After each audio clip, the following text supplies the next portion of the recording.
We about to. Yeah, we about to do it. Watch us get into it. We some lumberjacks, and we needing wood. Yeah, we going for the sweet, then we mop it up.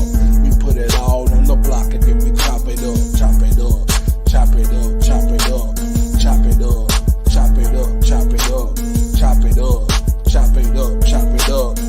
We put it all on the block, and then we chop it up.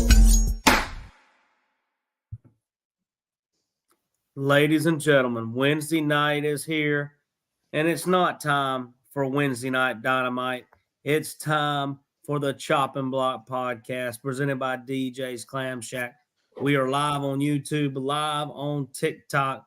So if you are watching us, drop us a comment below. We've got a lot to talk about tonight, and possibly even the NFL mock draft 1.0. And the season's not even over. We got some wild things to discuss. But first off, let me give it to our host, one of my best friends for sure, got to be Beast of Kane himself. Run this show. Welcome, guys. Welcome back. I feel like, I know it's only been a week, but it feels like forever. Glad to have my crew back together to put in this work and chop it up over some NFL. Got Coach Price, Havoc, the main host, Debo in the house. Hey, fellas, I know y'all all seen the movie Friday. Debo. What about this Debo? Right? Eagles got Debos, and it wasn't Purdy. Or was it? What do you say, Havoc? Wow. Debo. Where do I begin?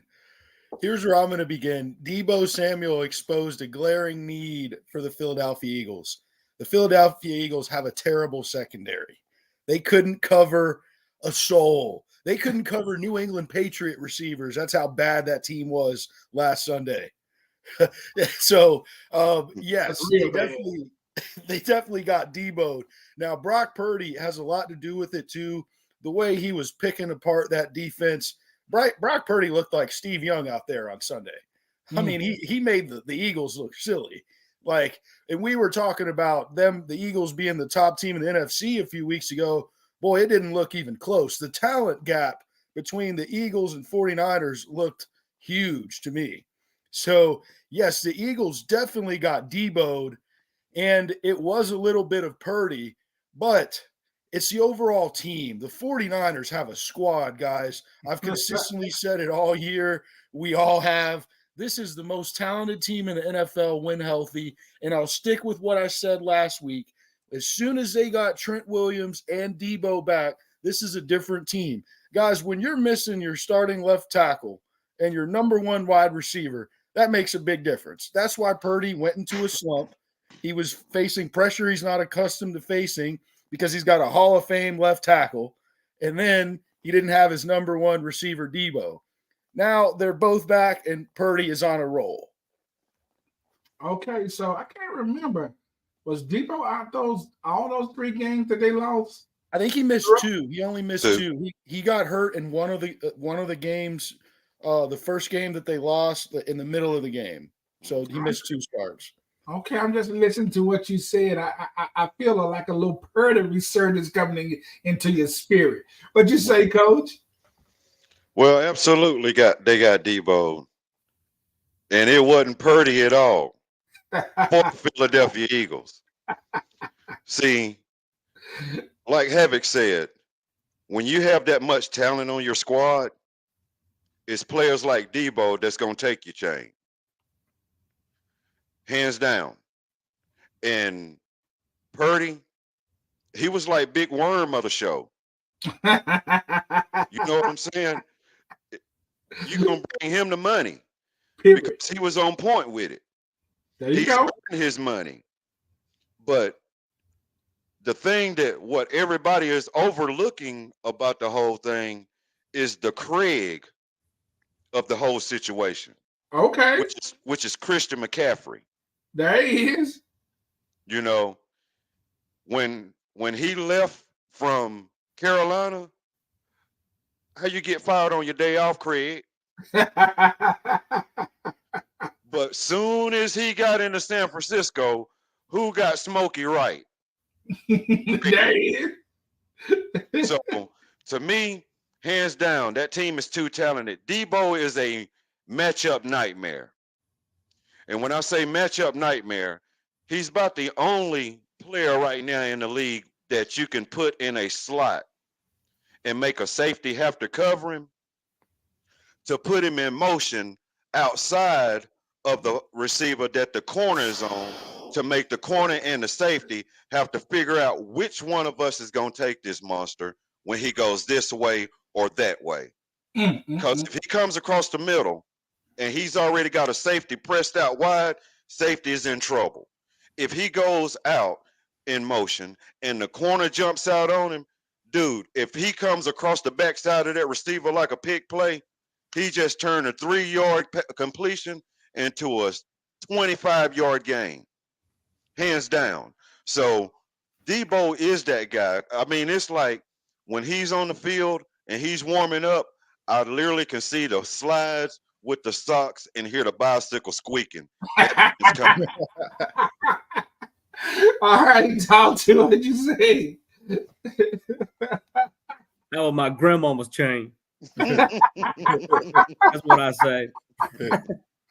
Hey, no, let me tell you something. 49ers, all right, in this game, Debo and Brock Purdy. I'm going to talk about them together here because both of them were fire. Debo had 4 catches for 100+ yards and honestly made it look quite easy. Like when I was watching that game, I mean, it didn't seem like anybody either A, wanted to tackle him or B, could tackle him. So it just looked easy. I think what this shows, guys, and I'm going to make a bold prediction here. I know there's a lot of football left in the regular season, but to me, this looks like what we got. Yeah, I understand the Eagles had a tough 3-game in a row there with the Chiefs, the 49ers, and there was somebody else, a really tough opponent in between there.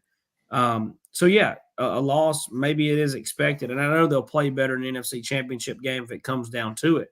But it looks like the 49ers are the clear favorite. And I think this will culminate, if you look at the last 5 years of the 49ers, a Super Bowl loss, an NFC Championship loss. Maybe this is the time, 3rd time's a charm, where they get over the hump. And I really, at this point, I don't see anybody on the AFC side that can compete with them. 49ers could be your Super Bowl champions. Yeah. Dude, and it ain't even close. It's not even close. If they play like they played against the Eagles, which we all thought the Eagles was the machine, dude, they made the Eagles look like tight football. I mean, and we're all talking about the offensive side of the ball. We ain't even got to the other side. This is not even fair. This is like, dude, Mack, Chase Young, Bosa, Purdy, Kittle. I mean, just keep going. And Shanahan. Okay, this is like not even fair. And if you had told me that this team would play like this after they did what they did towards the middle of the season, 3 losses in a row, and we thought they was going to lose a 4th one, and I think they was playing your Jags, have you? Yeah, and real quick, Barry, it's funny. You said that what you just mentioned about the 49ers,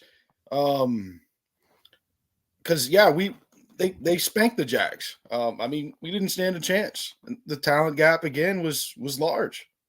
Right, and I'm just telling you, man, this was about Debo. I think Debo came back because there had been a little chatter, I think, out there. Yeah, he said that their defense was butt cheeks. The Philadelphia defense. Yeah, and then he stood on what he said. They asked him, "Did you want to clarify what you said?" He's like, "No, I meant what I said. They're butt cheeks on defense." He doubled down on it, and then he came out there and he Debo'd them.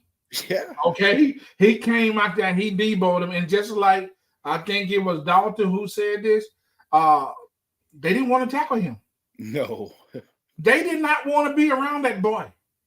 I mean, I thought I was watching an episode of Friday right there on a Sunday, and that boy put them hands. He put them hands on him. So listen, man, if they are healthy and they got everybody that they had against the Eagles, they're unbeatable. They're unbeatable. I don't care who they play. That's not a team in the AFC that I would even put up against this team. Not the Chiefs. Having to block Bosa and Chase Young? No. As soon as, if you guys notice how much better Bosa's been playing since they got Chase Young, now he doesn't get those double teams. Well, you can't block both of them. You can't block both of them. Them double teams. No love for the Chiefs. Any love for Jordan? And then after that, did the refs cheat the Chiefs? Coach, holla at me. Well, first of all, the Chiefs still got some love because right now they are defending champions, and there's nobody in the AFC that's actually on that fourth quarter level with the Chiefs and Patrick Mahomes.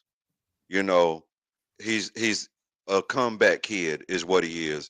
They're never out of a ball game as long as he's in the ball game.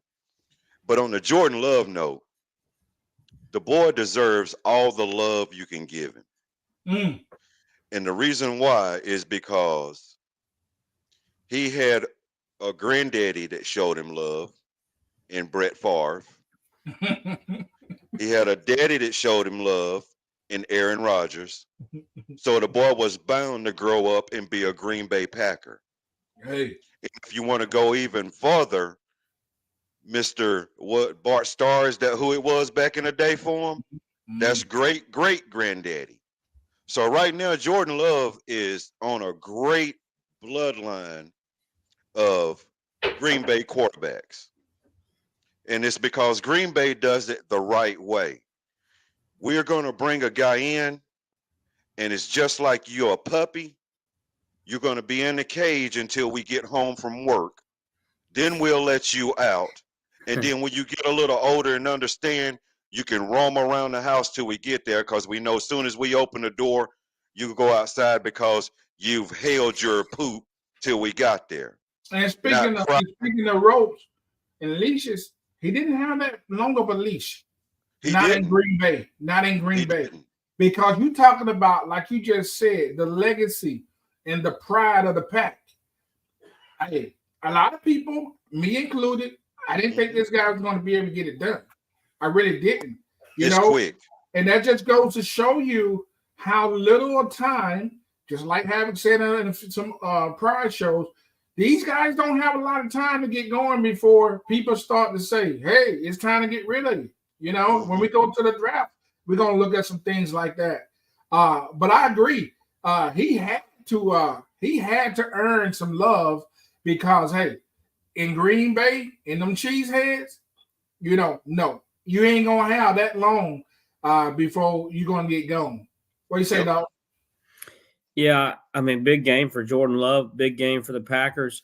If you look at the stats, you know, it's not like on the other side where the rushing game and Pacheco really took off for the Chiefs. And Mahomes had a bad game. Barely over 200 yards passing, had a touchdown and a pick. You know, I think that this was a big game for Jordan Love and the Packers, but I also think it's a little bit of maybe a little bit of panic time for the Chiefs. They are terrible on defense. And realistically, their offensive line is not great. I mean, Mahomes is in and out of the pocket a lot, which maybe I think too, it almost seems like teams are baiting him to get out of the pocket, looking for that big play, and they corral him. You know, he's getting sacked a lot more, and he's still athletic. I mean, yeah, he still gets loose one time, makes a big play, but I think, you know, somebody said it a while ago, they think the Chiefs have the division locked up. Look out for the Broncos. They've won 5 out of 6. Wait a minute, you said the Broncos? Hey, guess what happened when the Broncos and the Chiefs played last? The Broncos destroyed them. Yeah. And the Broncos have improved every week. For some reason, they always have the Chiefs' numbers, it seems. So, I mean, they're 2 games back. And they're 1 game back from the wild card. So all that fun we made of the Broncos earlier in the year maybe seems to be turning a little bit. So that's all I'll say on that. I say for as far as the Broncos game, they didn't have Kelsey. I don't know if that matters that much, but about the Chiefs defense actually been playing really well. With the exception of this game, they didn't play as good. But historically this year, they have been helping the Chiefs out more than the offense has been helping them out. What do you say, Havoc? Wow. The Chiefs, I got to say, I still have love for them, but obviously they're not as strong as they were last year, it's looking like, and jury's still out. We'll find out in January how the Chiefs do. Now, for Jordan Love, I absolutely have love for Jordan Love. He's been playing great all year. He's got 22 touchdowns to 10 interceptions. For a first-year starter, that's a pretty good ratio. Now, I will say this about Jordan Love, and I've been saying this about young quarterbacks. He benefited a lot sitting for 3 seasons behind Aaron Rodgers. That helped him a lot. He wasn't forced to play early. He was able to learn what to do, what not to do. He didn't have to make rookie mistakes because he was on the bench. So he didn't have to go through what Bryce Young is going through or Trevor Lawrence's rookie year, which was a bad rookie year. No, Jordan got to sit and rest, or not rest, but sit and wait and learn behind Aaron Rodgers. So definitely got a lot of love for Jordan. He's no pun intended. He's been playing great football. Hopefully he can keep it up, and he looks like he's on the way to be a good young quarterback. Now the refs, I wouldn't say they cheated the Chiefs. I remember earlier in the year, I was watching, I think it was NFL Live, and they said the refs have been instructed to throw more flags this year. So that's common. Yeah, this was early in the year. The refs, if it's close, they've been instructed to throw the flag. So knowing that, I've got to say they didn't cheat the Chiefs. Seems like they've been following what they've been told by the league. So I've got to say no to that last one. But yes, that's the problem. They missed a really bad pass interference. They should have called it. They should have threw the flag, and they didn't. And that's why I don't really think it was a cheating thing, but they definitely missed on a big one that would have been a spot foul, and Chiefs has the ball right down there in the real close to the end zone. Well, like Havoc said, they did get encouraged to throw more flags because now they want a lot of the flags that are being thrown. If you notice, they always are reviewing them. It's just certain penalties that they don't review, and that's when they're really holding that flag, like that pass interference. That's not a reviewable flag. But the main reason why they were encouraged to throw the flag more is because we have referees refereeing the referees. So go ahead and throw the flag. Let us review it, and we either waive it or we'll keep it. I think they got to start reviewing pass interferences at least when you get into a certain time of the game. I mean, that was really, really a big miss, But I understand they missed certain things throughout the game. That's why I tell people, you got to get these refs some breaks. But at the end, when it's a game and it's late, you can't miss those. Oh man!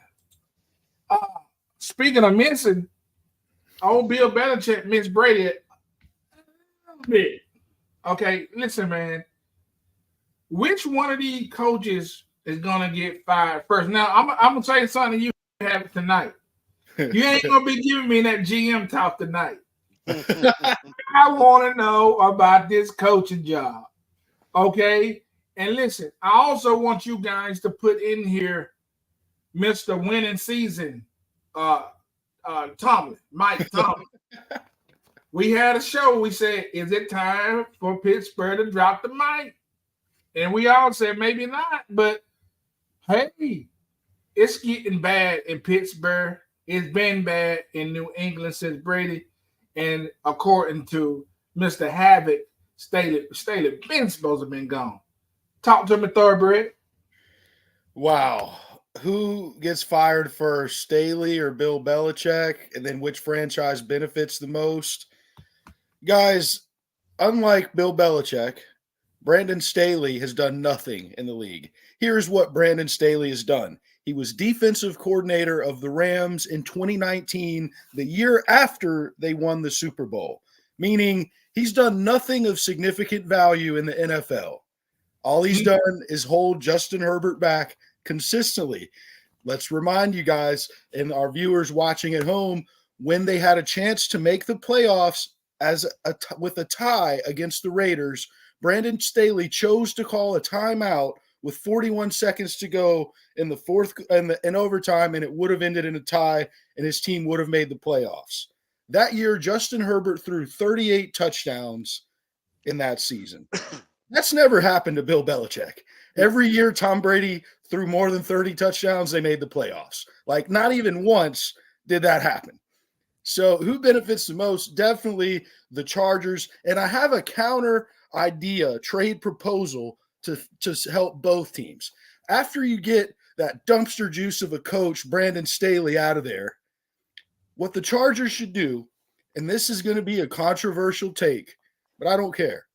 They should trade for Bill Belichick as head coach. The Los Angeles Chargers should trade for Bill Belichick because he could be the best thing for Justin Herbert. Wow. Man. He talking some jazz, coach. Talk some sense into him. Well, I think what it's going to boil down to is Staley will stay one more year, and it's going to come up to who's going to want to leave, the quarterback or the coach. They just paid the quarterback. He ain't going nowhere. So he ain't going nowhere. So that means you got 1 year, which means you better get your draft right. You're above 500, and we're going to let that slide for the moment. You're above 500, but you can't keep blowing them because soon you're going to be below 500. So the best thing he can do is to make sure that he goes into this upcoming draft with a clear game plan on what it's going to take to turn this around. And one, you better get you an offensive coordinator because there's only one position on a coaching staff that scares a head coach, and that's the offensive coordinator. Because who will end up being your next head coach? Your offensive coordinator. So if I already played the quarterback that amount of money, you bring in a top-notch offensive coordinator, then it's going to make you make better decisions as a coach is what you should do and when you should do it, because that coordinator, soon as they say you're out the door, he steps in as the intern head coach, and now he's on the block to see if he can go ahead and lock it down. And like I said, that'll be your next one. But on Bill Belichick's end, he's not going to get fired. He'll retire before he gets fired. Because the last thing you're going to let a legacy like Bill Belichick do is get fired. That was back in Cleveland. It's all over with. Now he's with, the Patriots, the success he's had with them. They're not going to just let him be fired like that. Bill Belichick will retire out of the business before he'll get fired. And due to the fact that you got up there without Brady is saying he could be back where he should be if he gets a quarterback. So once again, another team where you better get the draft right. And there's some quality quarterbacks out there, but you better get the draft right because the quarterback play in New England is totally mediocre. And the only reason why they won is because Tom Brady, it was just on another level. And he hadn't had another quarterback that was on the other level since Brady. So I think both of them are actually safe right now. But I think this will be the last draft either one of them will have if they don't get it right. Coach, I think I'll bet everything in the bank that I have at the end of the year, Staley's gone. I think he's gone. I do. I think he's gone. You're right. Belichick going to have to retire. They're not going to do it. And it's just like you said, with all this success, as far as with Brady, man, how long can you stay immortal, man? How long has Brady been out of New England? Mhm. Okay, it's time for Bill Belichick to get handled. Because you know what's going to happen, man? Them crazy people up in Boston, they're going to get tired of Kraft. They're going to get tired of that whole show. They used to winning. They're not even competitive. 6-0, and you cannot have an excuse that you don't have a quarterback when you're the GM. And how is it that you have a culture as rich as the New England Patriots and you can't attract talent? It makes no sense. That says something to me that Bill Belichick is not building good culture there. And if he was, it'd be people who want to come out there and play for a team that rich. Now, I'm gonna pass this out to Debo. This is his baby. What do you say? Well, I don't know if I should drink a sip of this first or I'll drink a little bit for you. yeah, hold on. Let me get one too.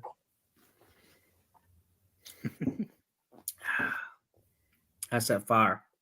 But anyway, that's what the Patriots need is that fire button. Okay, I got it in a bottle. They got it in a button. Let me tell you what the Patriots need to do. And I agree with Coach.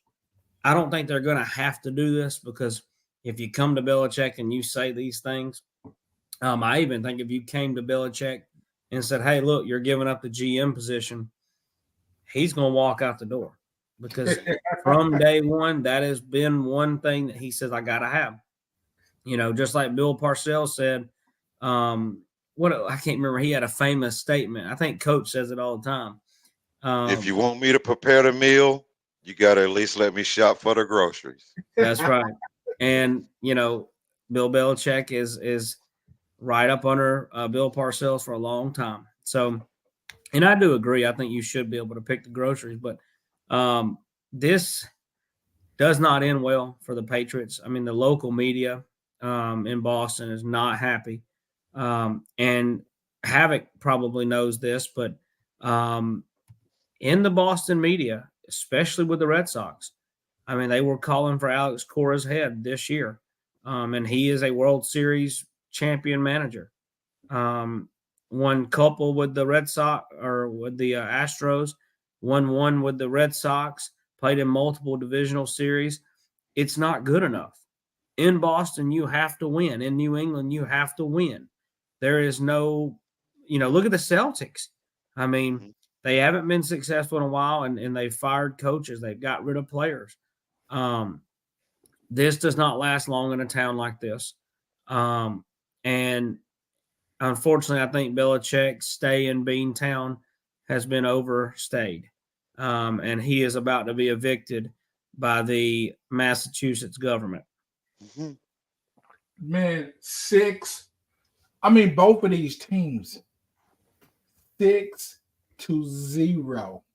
Adam Vinatieri would have had that by himself. Right? 6-0? Dude, and listen, y'all haven't been talking about, I know I don't have it on the slide. Mike Tomlin, I'm telling you, man, it's heating up. It's heating up, fellas. I love him. I can't get on the train yet, Barry. I ain't got the ticket. I can't get on. Hey, I'm always a little bit ahead of the curve. But when you see them lights coming around, just make sure your ass ain't on the track because you will get ran over. I think he's safe. Okay. Yeah, he's safe right now, but I just don't know how long. Fellas, let's talk about the MVP. All right. I'm going to start with Debo and go down. Hey, listen, just give me your MVP and your co-MVP. All right. Let's go. Man, that's a tough one, dude. MVP, if the season were to end today, I'm gonna go Jalen Hurts, and my co-MVP, I'm honestly gonna go Lamar Jackson. All right. Coach? Well, you know me. I look deeper than the rest, and I'm always outside the box. But my MVP is Christian McCaffrey.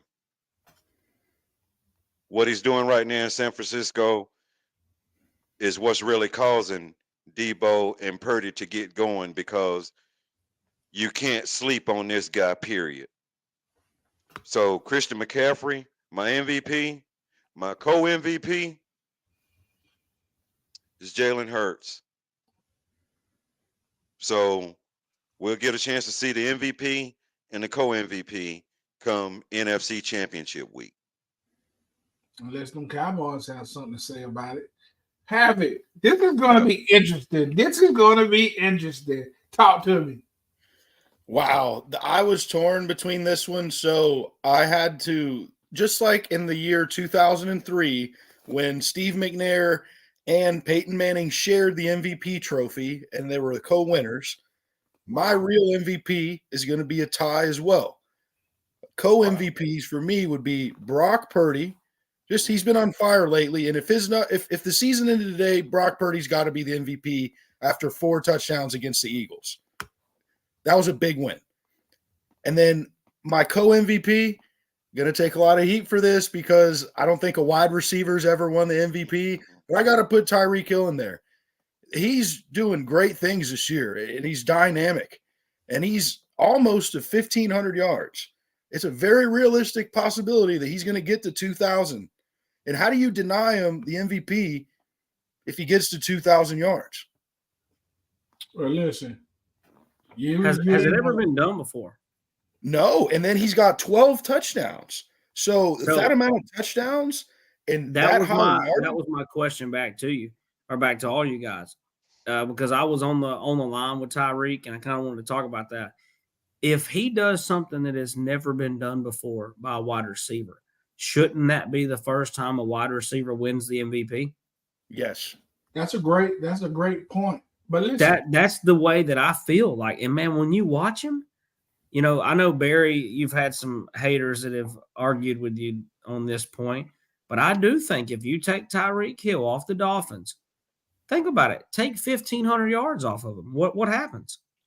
Well, are they just magically going to find 1,500 yards somewhere? I can answer that, Steve. When Tua wasn't there, or when Tyreek wasn't there, Tua was getting replaced for Ryan Fitzpatrick in the fourth quarter.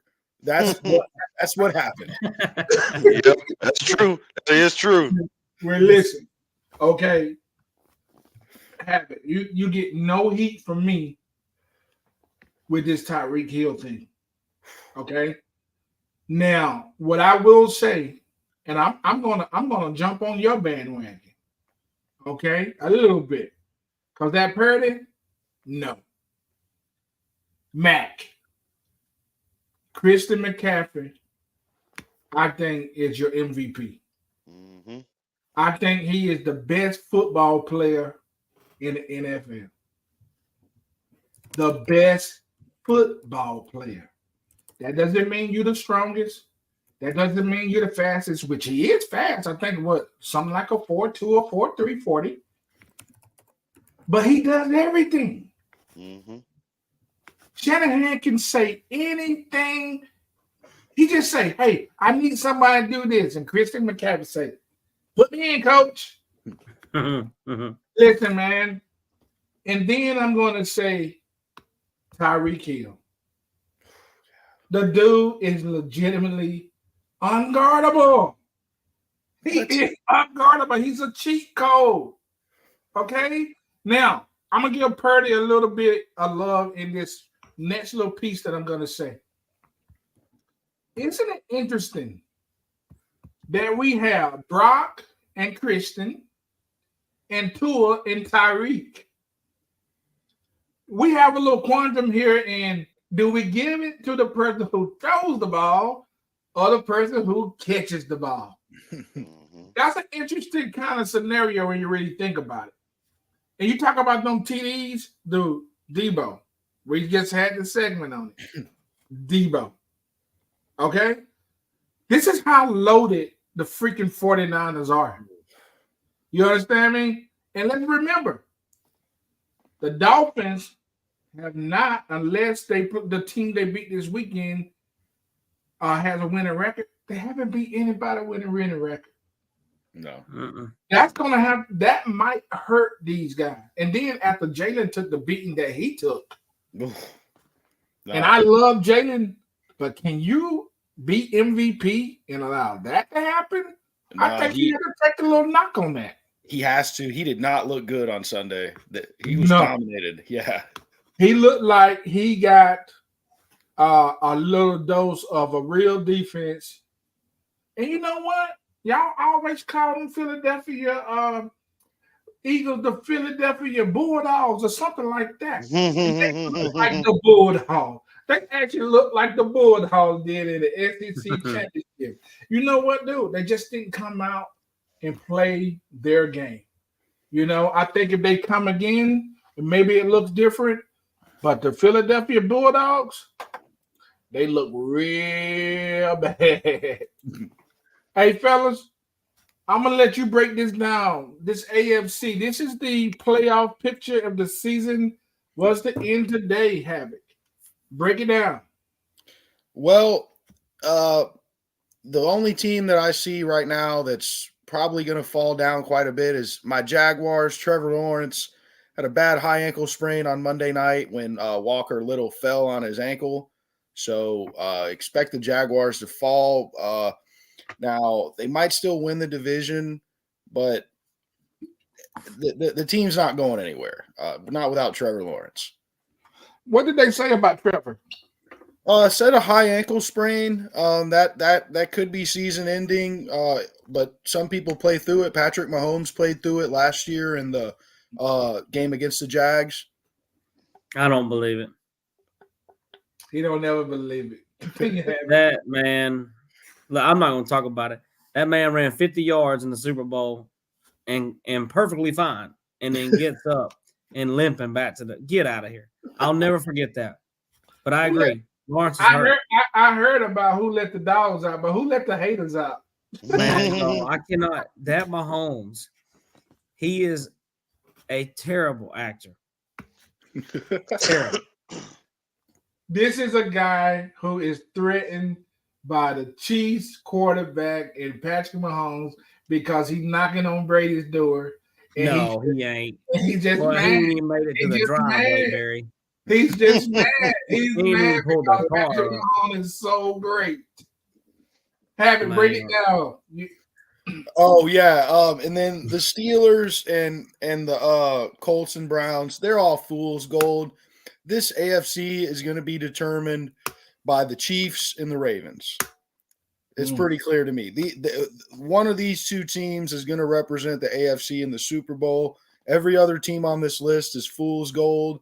The Dolphins, you just said it, Barry. They can't beat a good team. The Cleveland Browns they're down to Joe Flacco's playing quarterback. That's where they're at. They had to call him from the couch a couple weeks ago because they've had two quarterbacks get hurt already. I doubt Flacco will make it through the season with the Browns offensive line. And the Steelers, I don't know what to say about the Steelers. Kenny Pickett just got injured too, so good luck with Mitch Trubisky. I've watched Mitch Trubisky play, and he's not it. Definitely not it. Coach, what you got to say about this good old NFC? The NFC, what we're looking at right now is exactly where it is. The only thing that I see that may switch up in the NFC is maybe the Packers can flip ahead of the Vikings. I think they play each other one more time. So, that would be the only flip-flop. I don't see anybody else in the East giving the Cowboys a challenge because the Eagles has got that sold up. I don't see anybody else in the NFC West giving the 49ers, a run at it. I can honestly say that everybody was putting their money and hype into Geno Smith. And soon as Geno get a little bit of hype behind him, he really actually think he's got a Superman cape, goes out and fly and ends up face first. So you can count the Seattle Seahawks, out the picture. What they can do is just be a spoiler for somebody. Out of every other team that's on this page, if the Seattle Seahawks play you, they're going to try to spoil your season because they know the 49ers is going to run the NFC West. So right now, I see everything shaping up exactly the way it is, especially 1 through 4, because the South, NFC South, is just straight trash. There's nobody in the South other than the Falcons. The Panthers, trash. The Saints, trash. And the Bucks, trash. I mean, Hey, if but I was listen, driving a but truck, listen, it'd be bro. overflowing. The Saints put up a whole lot of points on them mighty Lions.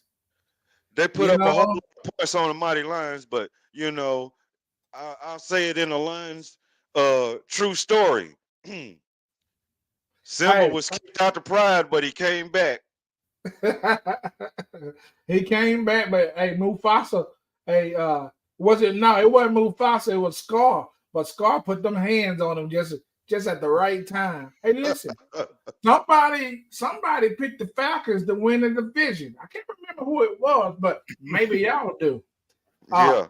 Even at a 6-6, my beloved, not really, but for this year, they doing what they have to do. Now listen now, one thing was said about the Eagles and the Cowboys. We got to remember, the Eagles and the Cowboys play this weekend.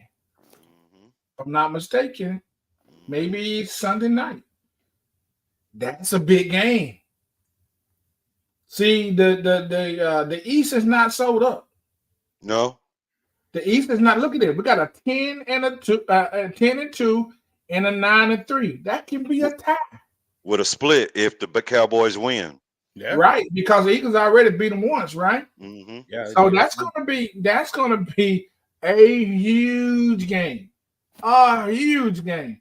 I always like to see that game like that on holidays. I wish they had set that one out on Christmas for us. But yeah, man, this looks pretty good. But I think it's still at this 6 and 7 spot. I still think it's a little motion to be had. Hey, y'all, I've been wanting to get to this slide right here. Name the doppelganger. We got these guys right here. I pretty much feel like every one of these guys will be coming.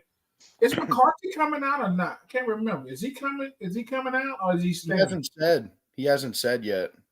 Well, it ain't gonna matter that much anyway. He want to do.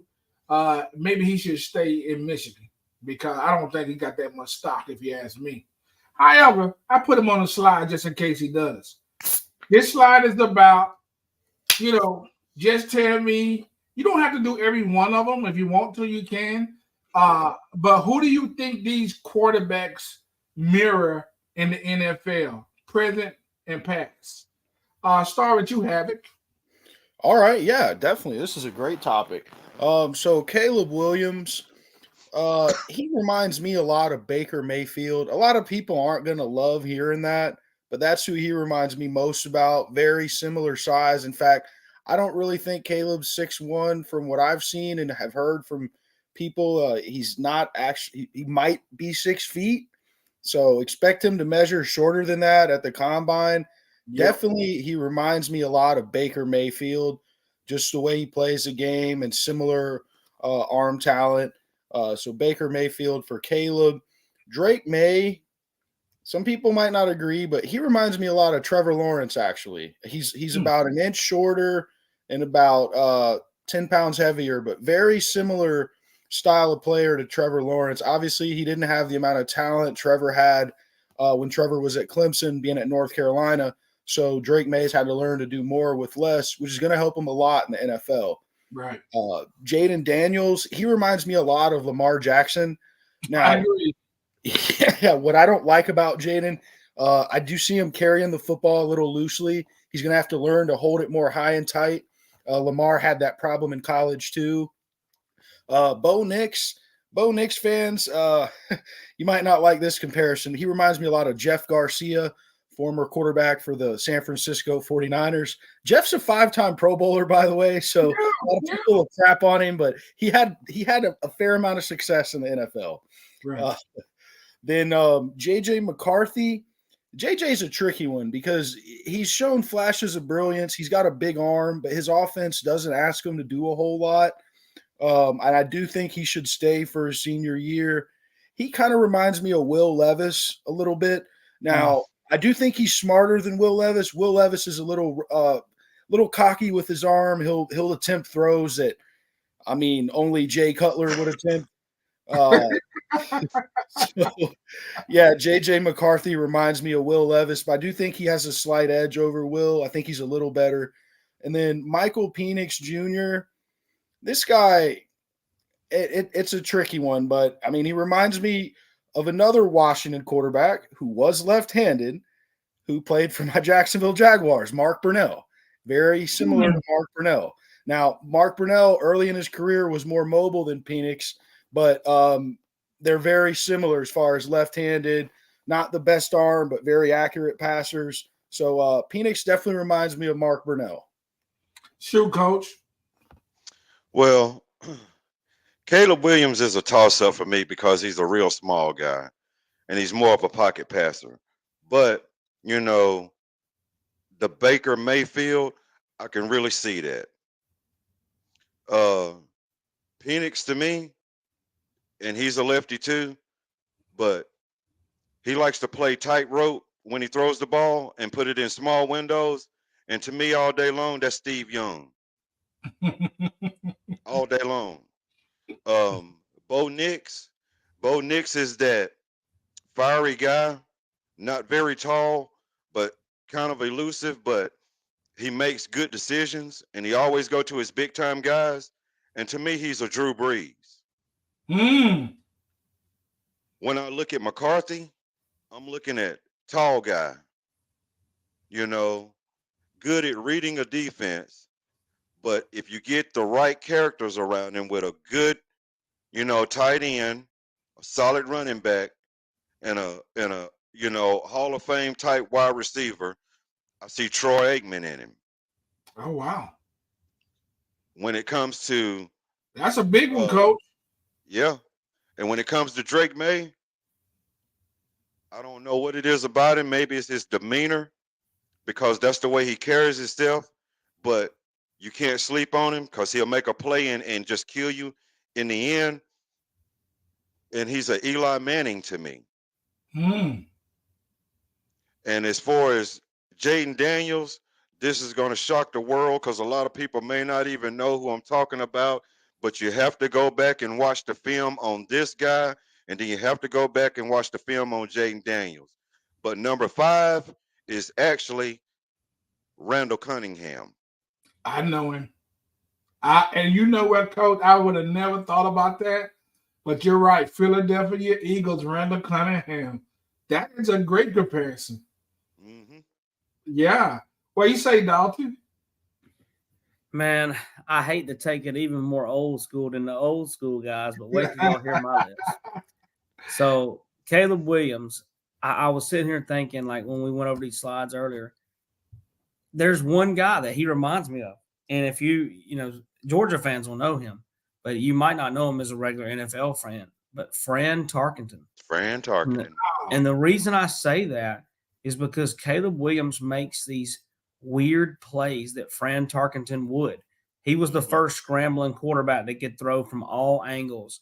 And Caleb Williams is that guy. I mean, you know, Fran Tarkenton was not a big guy, wasn't the fastest guy, neither is Caleb Williams, but there's just something about it. He can extend the play and make throws. Drake May, dude, I get Phillip River vibes from him. Big guy, right? You know, can throw from all angles as well. Maybe a little unorthodox, but I like that. Jaden Daniels, here you go. Ready for this one? Doug Williams. Wow. Redskins. And I think they are so similar in the way they play. Like, if you watch his highlights and you just like look at an LSU film, it almost is very similar. First African American to ever win a Super Bowl. Exactly. Correct. Exactly.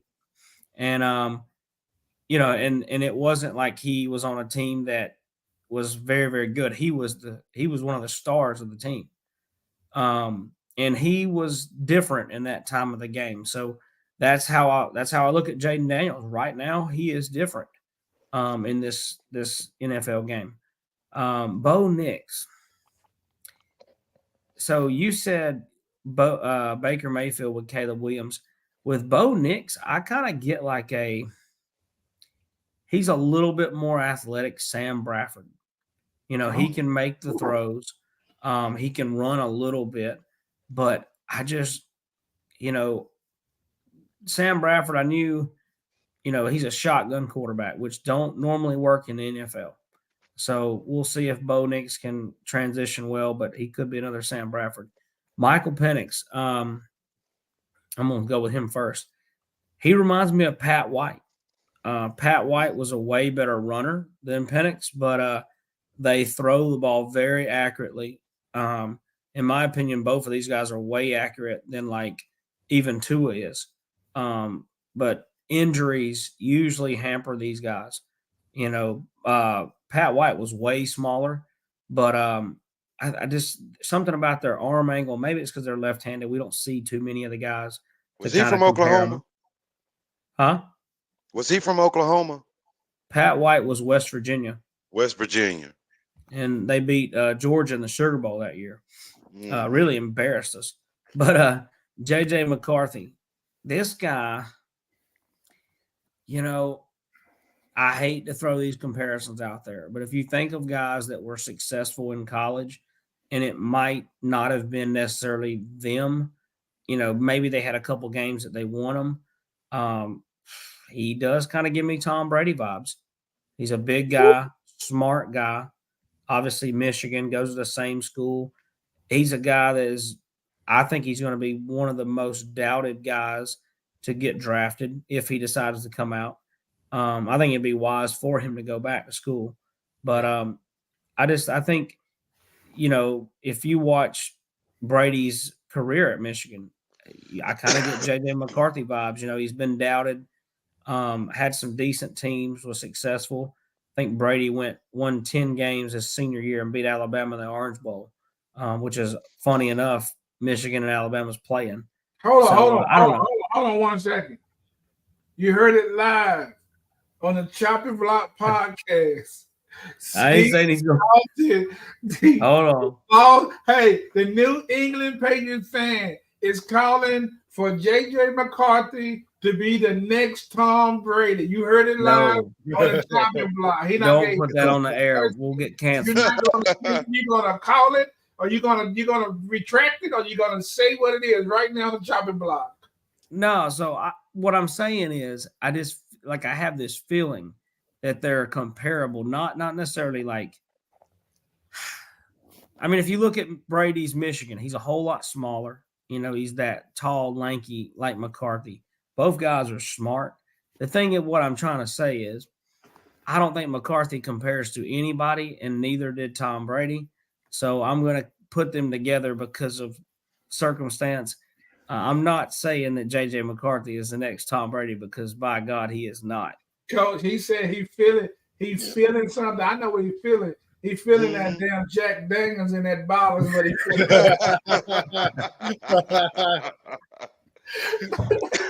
Yeah. Michael Penix. Who you got for Michael Penix? He was my Pat White. That's Pat White. Okay. Mm-hmm. Okay. All right, guys. We said we're going to skip through. I'll just do this real quick. We're talking about the NIL and versus the NFL rookie contract. Basically, what I was going to do with this slide is show you. Look at the money for the first-year rookie. Bryce Young, the number one, right? He had a signing bonus of $24 million, and he has a 4-year total of $37 million. So think about that. For these people who's saying a lot about the about NIL money, it doesn't compare when you're talking about getting a signing bonus like that. So them numbers going to have to come all the way up. Here's what I mean.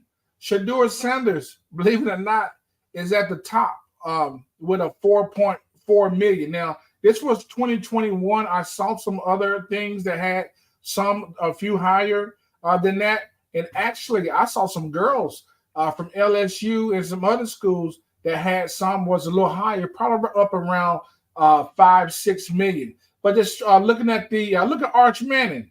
ain't doing nothing, playing no ball, all the way up there at 2.8 million.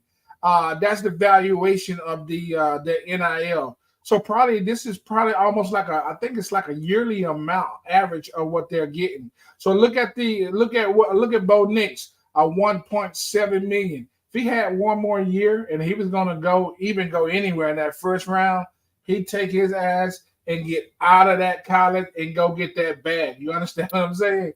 And look at Jaden Daniels, 1.6 million. This dude is about to cash in. He's about to get some money, But these, it just depends on where you go. They go McCarthy down there, 1.3. And look, Marvin Harrison, 1.3. Think he's going to make a little bit of money? We're going to find out in the draft that we do pretty soon. I think Buddy is about to make a lot of money. Hey, guys, first time ever, Chopping Block War Room. We're about to do a draft tonight, okay? Our first round draft. And I'm such a nice guy. I did a randomized pick because I really wanted to get that NFC North so I could pick them Bears. But who gets it? The luckiest man on the Chopping Block podcast, Coach Price Dumpster Juice himself, right? So we're all gonna go. Hey guys, if you need to pull up your teams, because when we get ready to pull up the draft, you know who you're gonna be picking. I got the beautiful NFC South, which might not be so bad. We're gonna see. We're gonna try to mix that up. And I got the AFC South. Coach got the NFC North and the AFC West. And Havoc, you got the NFC East and you got the AFC East. Man, you east side to the day you die. Snoo. And Dalton got the NFC West and the AFC North. And here we go. We're going to bring it up right there. Look at that. Pretty boy. So right now we're going to get ready. And Coach, you are on the clock. What are you doing with this first round draft pick and the Chicago Bears? Ding. And the first overall pick is in. And with the first pick of the 2024 NFL Draft, Coach Price and the Chicago Bears select Marvin Harrison Jr., wide receiver, Ohio State. Wow. Nice pick. So you have decided to keep Justin Fields. I'm thinking that at least it feels that way. Who's next? Receiver there. We can always get rid of a quarterback or trade later, but get your receiver there. 100%. That's a great pick. Okay, the East. This is AFC East, so this got to be Havoc. Well, a lot of people are going to be surprised because I'm not picking Caleb Williams. I'm drafting Drake May to the New England Patriots. Ooh, Drake May. Now, I would have probably went a little bit different, but I think this is the West. So is this you? I think this is you, Dalton. This is me. And for the third pick, the NFL draft, the Arizona Cardinals are trading Kyler Murray to the Pittsburgh Steelers for a first-round draft pick. Okay, so hold on a second. You said to the Steelers, right? Mm-hmm. Okay, so let's take a look at that and see if the Steelers want this pick. And what this would do if they accept, if they accept, this would open 3 draft picks in the first round for the Arizona Cardinals, because I'll still get the pick. Okay, trades with who you? Okay, so you did the. Okay, let me see how this goes. So the Cardinals are trying to trade with the Steelers. So let's see if this goes right. Okay. Why is it asking for something else? So we got this trade with AFC. Ugh. What is it doing on this?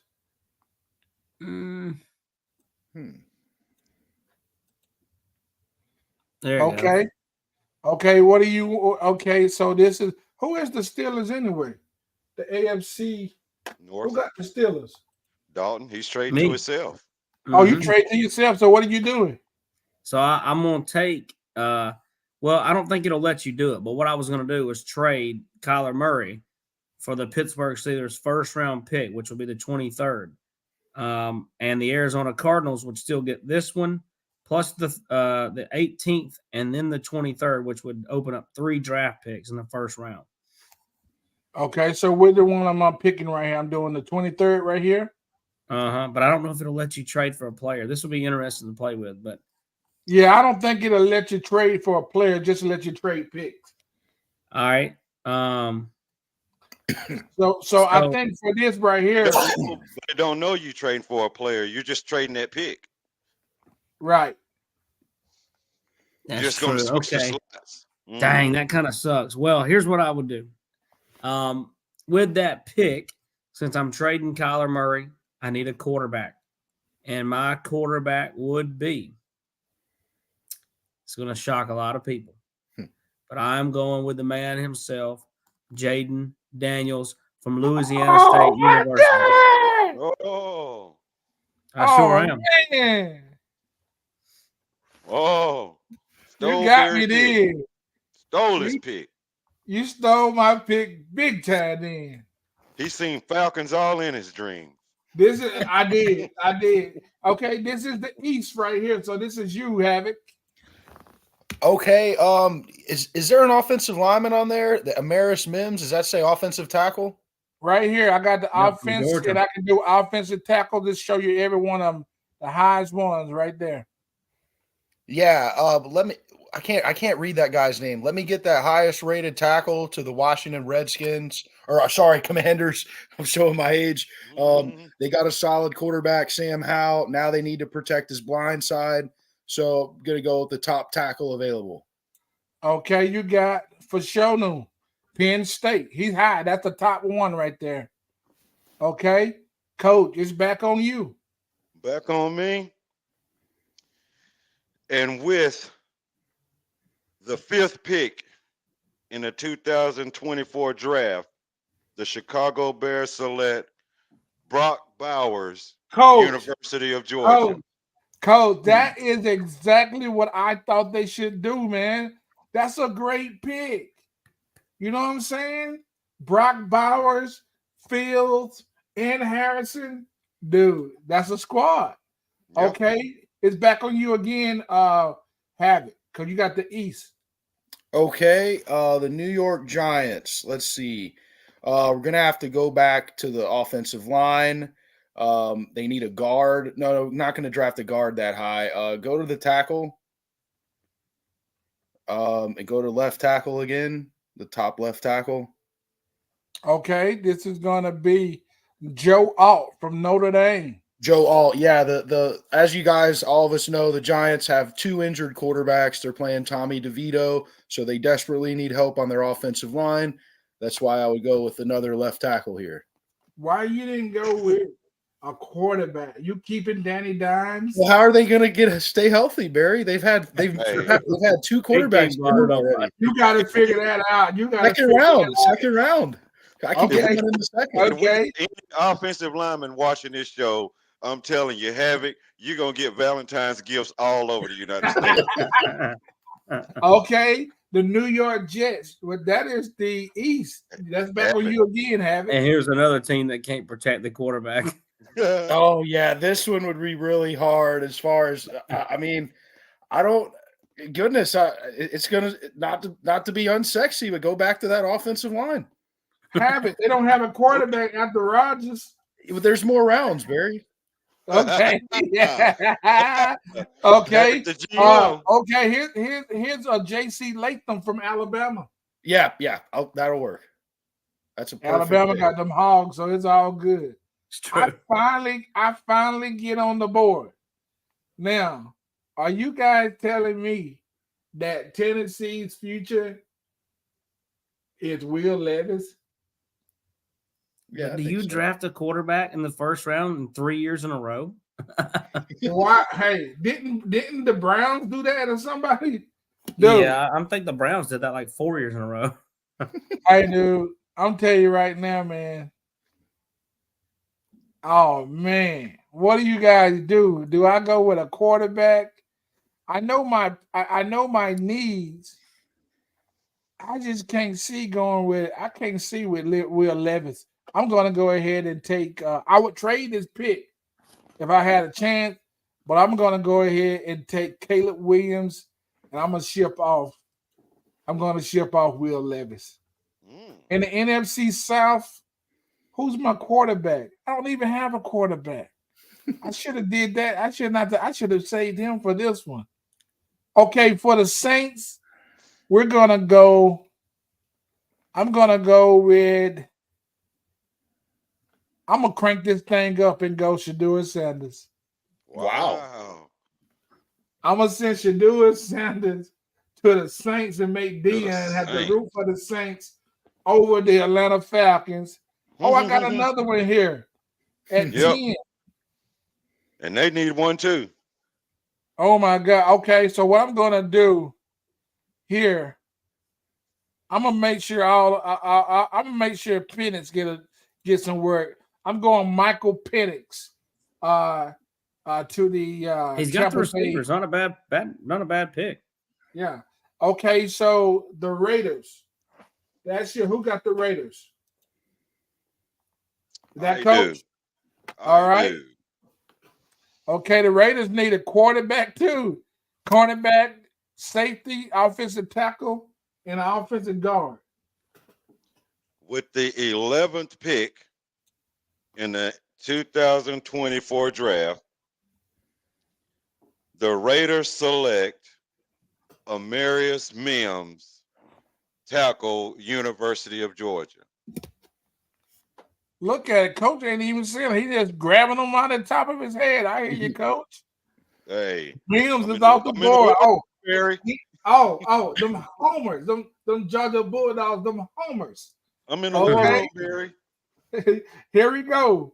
We got we got the Chargers. That's going to be you, ain't it, Dalton? Nope. Who is that? AFC West. Who is that? That's Coach. All right, Coach. I know you got to be going defense or something, don't you? With the 12th pick in the 2024 draft, the Chargers select Kool-Aid McKinstry, University of Alabama. Ooh, got him a corner out of there. Coach going off the dome. And I think we're back to Dalton with them on Dirty Buffalo Bills. I was in the war room earlier today, Barry. I don't think that's me. I see. That's me. I'm the East, Barry. Oh, you both for the East. Okay. Yeah, so the Buffalo Bills with the 13th pick. Can you go to the defensive line, Barry? The edge rushers. They need an edge rusher. So Dallas Turner. Yeah, Dallas Turner will be the pick here. Dallas Turner, edge rusher. I agree. Dallas Turner heads to Buffalo. Pick. Nice pick. Now we got the Broncos. That's the West. Mm-hmm. Who is that? Okay, let me see who else we got at defensive tackle. Let me see the defensive tackles for the Broncos. Newton, Illinois, Williams, Ohio State, Taylor in Miami. I don't see no Georgia boys. I ain't looking for them. We ain't got nothing in the draft. Yeah, it's true. All right. The highest one is Newton by a long shot. He's 12, and the rest of them drop down to going Newton. Let me get Newton at 14. All right. Then we got the NFC West. We got the Seattle Seahawks. Who is that? It's me. That's right. God, the Seahawks. Let's see who we got available at quarterback. You gonna get rid of Geno? What's wrong with you? Geno's never worked out anywhere. He's, anywhere he's Third been. and Frisco. You got a chance to get Carson back. Let me see if you pull the trip. Let's see wide receivers. Coleman, Neighbors. All right, with the 15th pick, the Seattle Seahawks will draft Bo Nix. Oh. Bo Nix going to Seattle. That might not be that. Hold on, that's Oregon. No, that's Washington. That ain't too bad. That's close. All right, LA. 16th pick. The LA Rams are going to select Malik Neighbors, LSU. Ooh.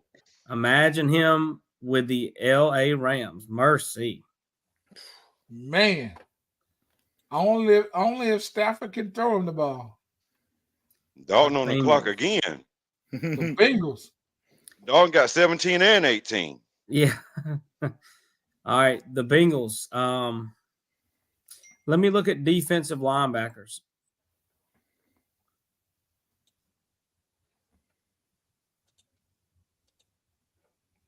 Trotter out of Clemson. Two of them out of Clemson, but Trotter is ahead by far. Let's see running back. Points. You say running backs? Mm-hmm. Green took a running back today. That's Henderson out of Ohio State. You know he well coached. You want to get him? No, I think what the Bengals need. How about one more dirty wide receiver in that bunch that they already got with a 17th pick and O'Donnell's Keon Coleman. Hey, and Florida don't forget State. about Bryant, and don't forget about Thomas. That's two LSU boys. Hey, so who you going with? Florida Coleman? State, unreal. All right, and now you got the Cardinals back on the clock. Well, earlier in the show, we got a quarterback earlier in the round. So how about we give him somebody to throw to? And this one will shock a lot of people, but I am sold on this kid. I don't care what anybody says. I'm going, or the Arizona Cardinals are going with Igbuka from Ohio State. All right. I'm a big fan. Ain't no bad pick. You're sleeping on Dooms, though. Atlanta Falcons. What I Dirty need? Birds. I need a quarterback. Edge. They stole my freaking Jaden Daniels. I was going to get Jaden Daniels. Man, I don't see any quarterback that I want. I definitely, let me see. Man, I'm just going to have to wait. I'm just going to have to try to get something. I'm going to have to pick up Kyler Murray when you ship him. Let's see what I want. Let's see. What we got on the edge real quick? Let me go ahead with Chop. Let me see. Do I need the edge? Yeah, I'm going Chop Robinson with Penn State for the Falcons, which is such a Falcons pick. Green Bay. I think that's you, Coach.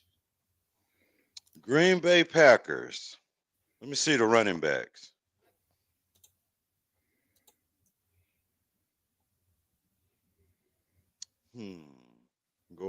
Let's see it going down. Let me see what we got on there.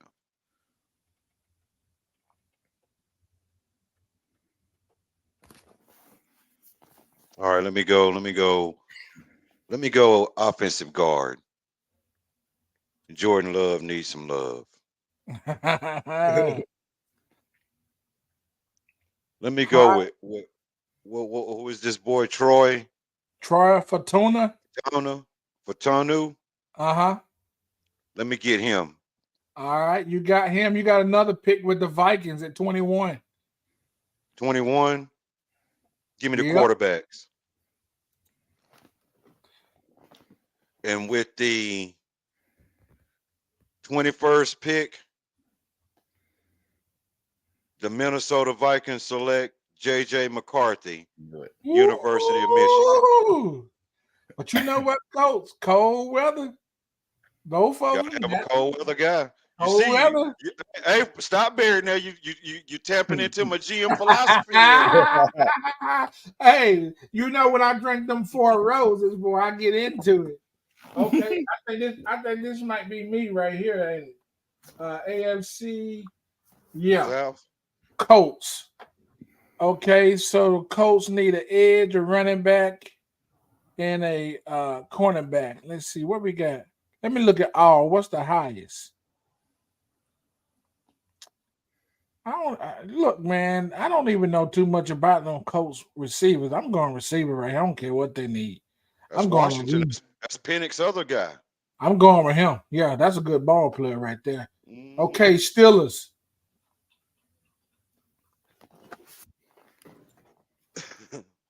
Who got them AFC better North. Steelers? I Yeah, believe that- I'm the Steelers. Man, the Steelers, man, they need a quarterback, but you don't find one in this draft. Especially this late in the first round. Let's look at the wide receivers and see what we have left. I tell you what, I'm gonna go give Kenny Pickett another weapon on the outside. I'm gonna go with A.D. Mitchell. A.D. Mitchell is an absolute touchdown machine. That's the only time he really catches balls is for a touchdown, it seems like. Yeah, And he's I'm a going to big be a fan. fantasy quarterback. CJ Stroud. Okay, that's me right there. Let me see what I can get to. Oh, CJ. Oh, CJ Stroud. You getting Brian Thomas. Oh, that would be nice for him, actually. LSU with CJ Stroud, baby.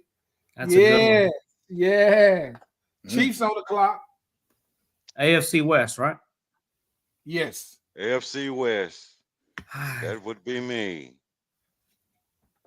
These are the highest thing. And you know they need some wide receivers. Yeah. Let me see what the receiver group look like. Man, I just stole neighbor. You could have put somebody right there fits their whole program. Don't be talking about no McConkey. He does. He fits what they do, man. Why you think they went and got Miko back? Oh, homers, man. No, let me go on down. Oh, no. Let me go let me go with the cornerbacks.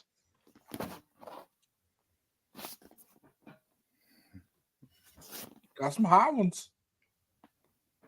Yeah. Iowa playing in Kansas City.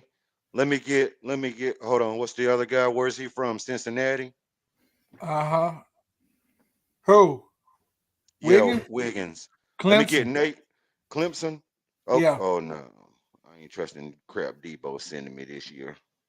let me get Cooper, DeJean or DeJean or whoever he is, number 15 to him. All right. This is the Jags. That's me. Okay.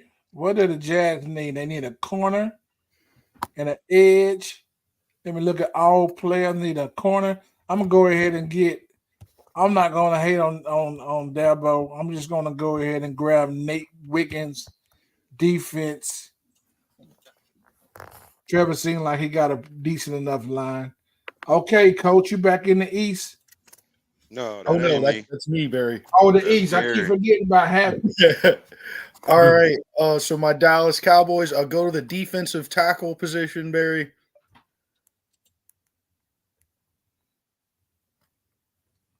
Oh, the first one, yeah. There you go. I thought you couldn't see. You can see pretty damn good. I can see those as players' names. What's that first school? Ohio State. I'm gonna take the LSU. I'll take the LSU defensive tackle over him. I don't like that Ohio State kid. Yeah, give me the LSU guy. Mason Smith. That's anything you give him LSU on the defensive side, you better take it with a grain of salt. Okay, the Lions. That's you. Hold on. That is the North. All right. No, that's What me. is best NFC North. available on defense? No, that's That's Coach me. NFC North because he got them Oh, Bears. okay, yeah. Yeah. Let me Oh, yeah, let on the me West see. Let and me see what we AFC. got on the edge.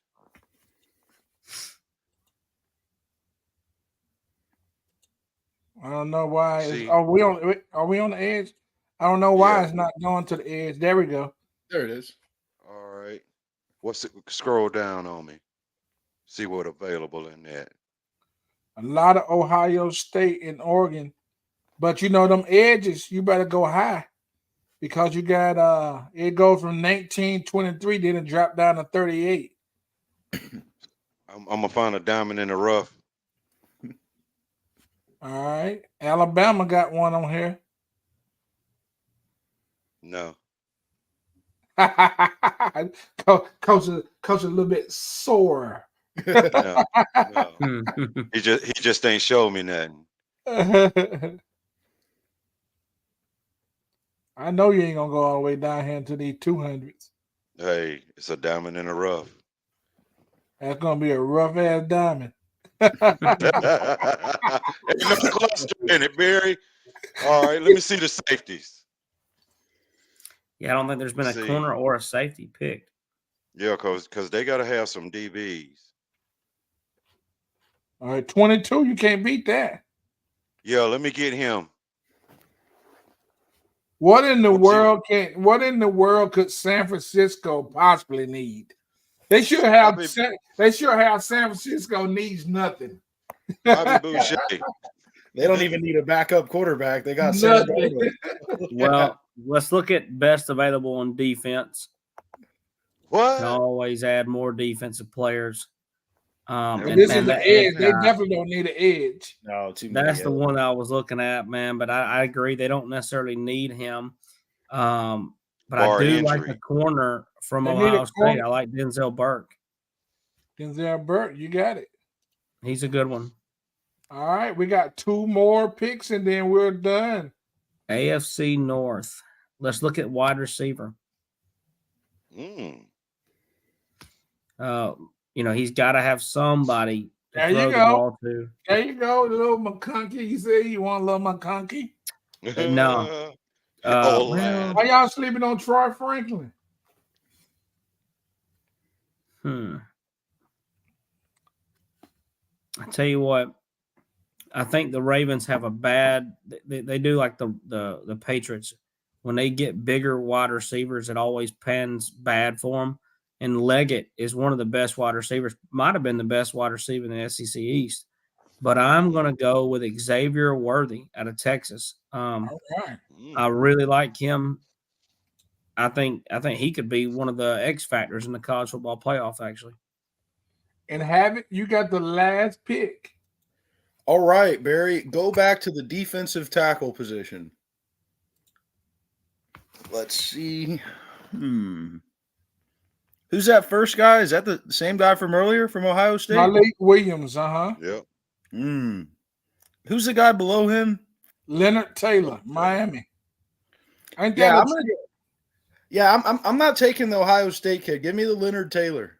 Wow, Miami stays in Miami. staying in Miami? True. Boy, you gonna bring some fan base with that one. You definitely selling some chili dogs and beer in that stadium. For sure. Get those horses in the first round because they don't last long. Those big elephants get drafted fast. All right, fellas. So, I think my favorite pick, man, was the coach, man, Marvin Harrison and Brock Bowers. Hey, if Fields can't do nothing with that, That's I don't know what to say. If he can't do nothing with that, I will accept the fact that Tony said that Justice Field is nothing but trash. Facts. Now, Because we said he ain't got no real weapons in Chicago. I just drafted him too.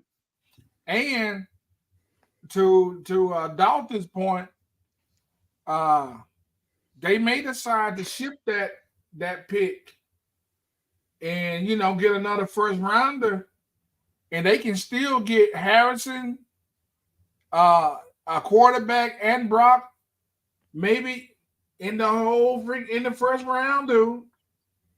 I'm not there's two teams here that have a real chance. When I say real, like legitimate chance to have 3 draft picks within the first 15 picks.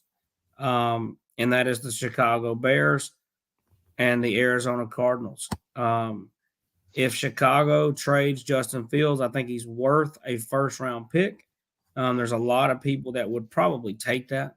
Same with Kyler Murray. I think it is a done deal for Kyler Murray. If he was traded for a first-round pick, that's why I picked the Pittsburgh Steelers. I think they would jump all over Kyler Murray for a first-round pick. That's just my thought process. But I think don't be shocked. I hope the Bears and the Cardinals don't take the easy way out, but I wouldn't be shocked. And what I mean by the easy way out is trade one of these picks off, which is not going to do anything for them. When you have a first-round pick, you need to trade a player off and try to get another one or an early second round, in my opinion. But well, you gotta think about too, man. That Kyler Murray contract is a big one, and so you gotta think about that too. You know, do you want to try to see what you can get out of Kyler for the next couple of years and add a piece or so and see what you can do? You know, I don't know, but you definitely hurt me with that Jaden Daniels pick. Okay, guys, I'm gonna ask you this. We got about 4 minutes left, right? Out of this, what we're doing, can you actually see this happening? A Drake May going to New England as the first. Can you see that? No, they wouldn't draft Drake May there. They would probably trade down from 2. That's what New England usually does. They trade down. I don't see it happening. Okay, what do you think they do with that second pick? Do you think they take a quarterback? When? They'll trade down and take a quarterback, but they won't stay at 2. Belichick, if he's still there, he likes to trade down. He might not have no choice this year. He's gonna have to get the best quarterback. Yeah, but you can't trade down at 2 on the hot seat. Well, not only that, you got to look at it. This is really a quarterback rich draft. So it's best for New England to take advantage of it because the quarterback that you may be looking for may not be there later. And the only quarterbacks I see that can really change that program is Drake May, Jaden Daniels, and Michael Penix Jr. Anything out of that, I don't see them really helping New England get to where they need to be. As much as J.J. McCarthy would be a nice fit there, he wouldn't be the answer. They need a real field general of a quarterback right now. Yeah. Another thing, do you guys think that Caleb Williams is going to fall like we have him? We have Caleb Williams fall. No, he's going to be overdrafted, Barry. They're in love with Caleb Williams. Like the media hypes him up like he's 10 times better than he really is. He's not going to fall. No way. Where do you think? You think he's going number 1? Yeah, top 3. No later than 3. Hey, B. But as it stands today, who's going to pick him at top 3? If as it goes today, he can't go 3. Well, Kyler would end up getting traded, like Steve said, and then I think he'll go to the Cardinals. I wouldn't be shocked. Why are you going to take a little guy for a little guy? That makes no sense. They love Caleb. The media loves him, Barry. I don't think it's even about that. I mean, think about it. If you trade Kyler Murray and you're still able to draft Caleb Williams at 3, you're going to get a first-round pick for him. So it's like you got 2 more picks in the first round to get him some weapons. But is he going to be that much of a deal? I mean, everybody here, are you guys high on Caleb? I'm not. No, not at all. I'm not. What do the second round look like? What's that? What the second round look like? Oh, it's going to be the same. Same order? Yeah. It'll be, well, let's say, I can't do it because we just did 1 round. So I will have to go back out and then look at that. But for the most part, it's the same. Now, it could be a little different because I think that Chicago just had two picks in the first round. Yeah, because they took to see what they would have in the second. Well, that's what I'm saying. When we first come in here, we have to select if we want how many rounds we wanted. And so we only selected we want one round. So that's why I did that. But I can tell you that the Chicago first pick they got from the Panthers. So the Panthers will probably be at 1 in the second round. And then everything else will fall the same. So can you save what we got? And Um, then like next week we do round 2 and you just go ahead and put those in there and we just go straight to round 2? what I would probably do, I know because this is actually just a freebie. Okay. So since it's a freebie, probably not. But what I would do is I'm gonna try to copy everything out so that we can have this ourselves. Because remember, this is fluid. Because depending on what happens in these other games, this can change, right? So we're gonna have to see how this order goes. Like I want us to come back and do this a few more times. Maybe we do some shows to where we only do the draft. We do some more. Yeah, because I definitely want to do another draft because I think I would have done the same thing that you did. Honestly, I probably would have did what you. Yeah, I don't know. I'm curious. What would you have done at number 1, Dalton? Oh man, at number 1, I was shocked to hear the wide receiver Marvin Harrison Jr. But if you get him, like Coach says, I agree. You got to keep Justin Fields in that point. And then right at 5, which I don't think Brock Bowers would go before 5. So man, that might be the best 2 picks in the draft. I mean, you have 2 NFL ready players, but then you have to make that decision. We got to keep if you notice that draft that Chicago just done was a script out of the former Kansas City Chiefs and the current San Francisco 49ers. Debo Samuel, Marvin Harrison Jr. Back then it was Tyreek Hill. Then we got George Kittle. We got Travis Kelce. We got Brock Bowers. I tell you, man, this draft is going to be a lot of fun. I'm not going to hold you guys. We're a couple minutes over.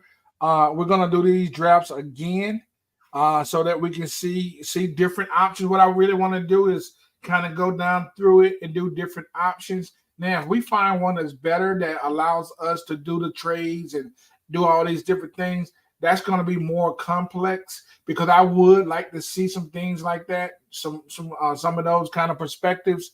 But for now, this is what we have. I really enjoyed this, and like I said, I'll copy all of this out, and then we'll try to keep up with this and kind of see. The reason I want to do 1 round, maybe we do 2 rounds the next time, but we'll do the whole show over just the drafts. But just to kind of see what it may look like next year.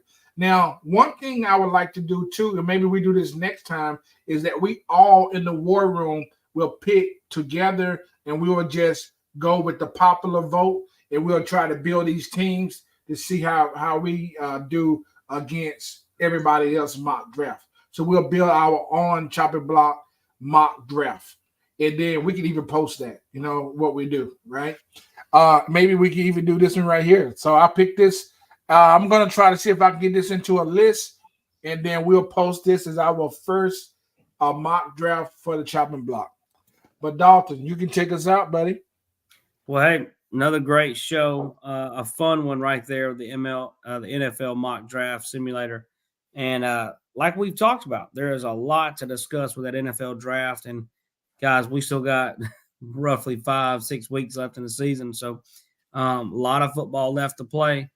A lot of more Chop and Block podcasts, and that's one thing I'm happy for.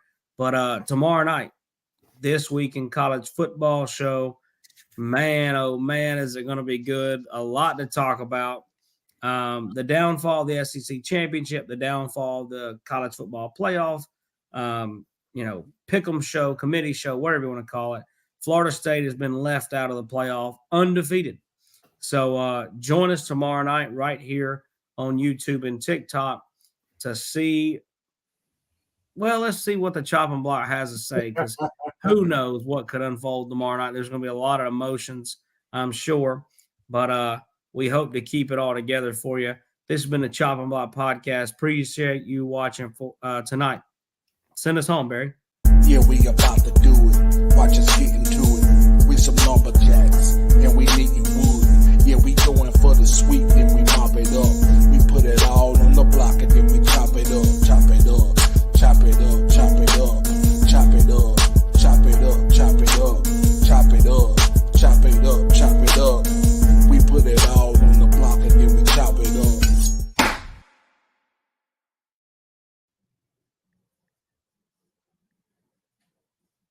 All right, fellas. Another good one. Another good one. Just got off of the TikTok. Dude, that was good timing. That was good timing. We got through everything pretty fast. We got through everything. So that was good. I thought that was going to run a little bit long, but we were actually able to cover every single thing. So I'm happy about that. Let's see. I'm gonna need to get a copy of that so I can send my resume to Chicago Bears on why I need to be the GM. Dude, when you hit that, I was like, oh my God. And you just did me wrong on the Jayden pick. You just did that out of spite, Coach. That was Dalton. Yeah, that was me. Oh, that was Dalton. That was just wrong. Hey, but man, I need to save my franchise. I mean, and I think he might be the only thing that can if I trade Kyler Murray. But hey, y'all, I got to get up early for a little catering order, man. I've been bombing them out. I just got to keep it going. You have, man. I'm gonna go try to get something out of the refrigerator to cater to myself. I'll see y'all tomorrow night. Hey, thanks, man. I'll see y'all tomorrow night, man. Y'all take care. All right. Indeed. All right. Bye.